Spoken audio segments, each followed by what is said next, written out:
Termites became social powerhouses by stripping away genes tied to competition and independence. This genetic shedding locked in monogamy, boosted cooperation, and paved the way for their astonishingly complex colonies. Termites rank among the most successful animals on the planet, building huge colonies that can reach into the millions. That success raises a basic mystery. How did insects with such sophisticated social lives evolve from solitary ancestors that resembled modern cockroaches?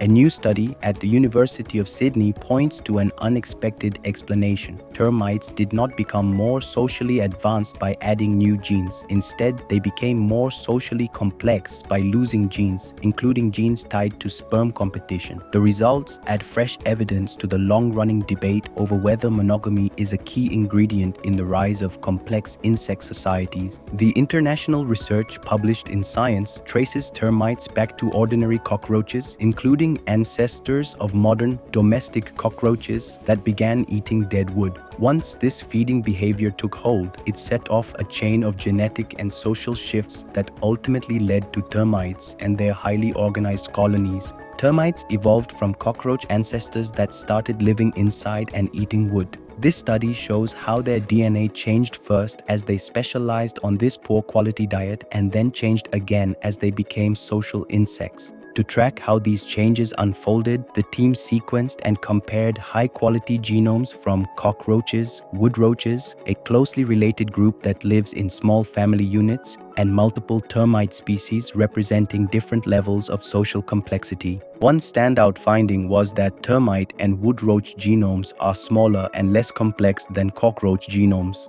As termite lineages increasingly relied on cooperation and food sharing inside the colony, they lost many genes related to metabolism, digestion, and reproduction. The surprising result is that termites increased their social complexity by losing genetic complexity. That goes against a common assumption that more complex animal societies require more complex genomes. Among the most revealing gene losses were those involved in building the sperm tail or flagellum.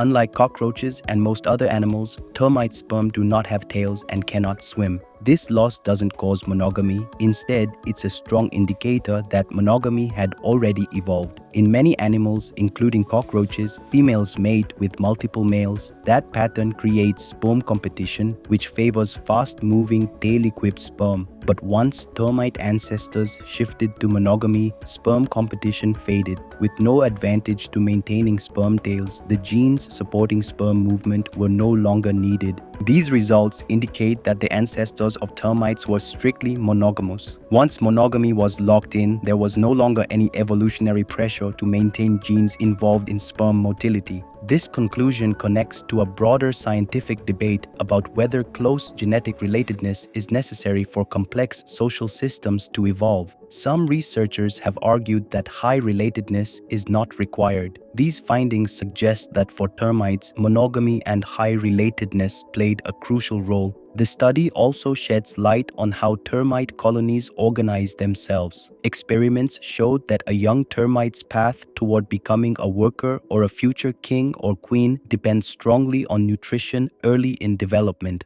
Larvae that receive plenty of food from older siblings develop high-energy metabolism and become workers, which do not reproduce. Larvae that receive less food grow more slowly at first and keep the ability to become reproductives later, meaning kings or queens. When a termite king or queen dies, monogamy typically continues. In many cases, one of their offspring takes over the role, which leads to widespread inbreeding within colonies. By bringing together genomics, physiology, and behavior, the researchers offer one of the clearest explanations so far for how termites made the transition from solitary cockroach ancestors to some of the most socially complex organisms on Earth. This work shows that understanding social evolution isn't just about adding new traits. Sometimes it's about what evolution chooses to let go. Thank you for watching. If you've enjoyed our videos, subscribe to our channel for there's more to come.